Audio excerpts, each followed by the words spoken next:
Anyway, the things that so many people went through to get to the point that we are today.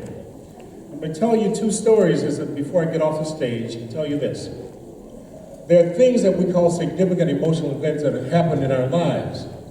And hopefully you don't go through this, but things that happen to change our lives, as it did with Dr. King. When I was 14 years old, I was going with my father down to my grandmother's funeral in Montgomery, Alabama. We're driving near Birmingham, and as we were driving, this car pulled up with these 6 young white men in it. And they started calling us names and throwing bricks and bottles at our car. And my father at that time was in his 50s, and he said to me, he said, "We're going to take care of this now." He said, just stick with me. We're going to take care of this. He had lived through this. I had not. He said, "Now, son, let me tell you." He said, "You take the baseball bat." He said, "I'm going to take the tire iron, and if we get out of this car, we put our backs to back and we'll fight." Now, you think about this. Your father's telling you this in a place that you knew that you had no way out. And so, as we're speeding down the highway, and I think my father was doing about 100 miles an hour, we came to a fork in the road, and my father quickly turned to the right. There was a Shell gas station. I remember we pulled into the gas station, and as we got out, these guys were coming towards us, and they were yelling names and so forth. And then he said, "Now just stay with me now, because we're going to get out of this." At this point, 4 white soldiers came out of this gas station. And they said to these guys who were attacking us, "Get away. We're going to fight with them." Now you think about this. This is in Alabama in 1957. These 4 white soldiers put their lives on the line to help us.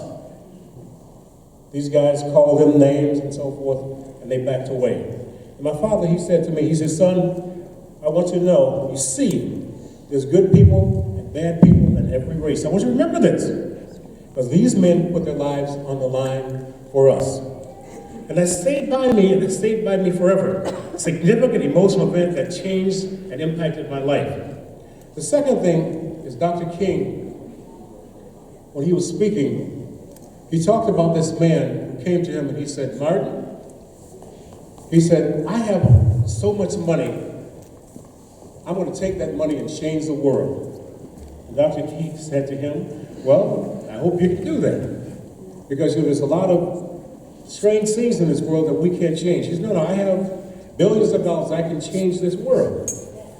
So Dr. King said, this man went away, and he would stay in touch with him every so often. He said about 6 months later, the man came to him, he said, "Martin," he said, "with all the money I have and all the problems that exist in the world," he said, "I'm going to try and change the United States."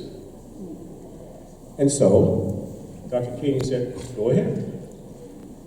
About 6 months later, this man came to Dr. King or called him and said, "Man, I'm telling you," he said, "there's too many problems in the United States." He said, "With all the money I have, I can't change it."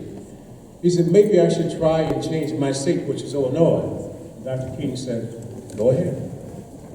Sometime later, the man came to Dr. King and he said, "I can't change Illinois with all this money. Let me try and change Chicago." Wasn't working. So finally, the guy came to Dr. King and he said, "I don't know what to do with all this money. I can't change the world. I can't change America. I can't change Illinois. I can't change Chicago." He said, "What should I do?" Dr. King said, "Maybe you should try changing yourself." And so the thing that's a significant emotional event for you is all the things that you can do. Look at yourself first. Change yourself first. And then, as our lives matter, we become that person or people who can truly have an impact on our lives. Thank you so much today.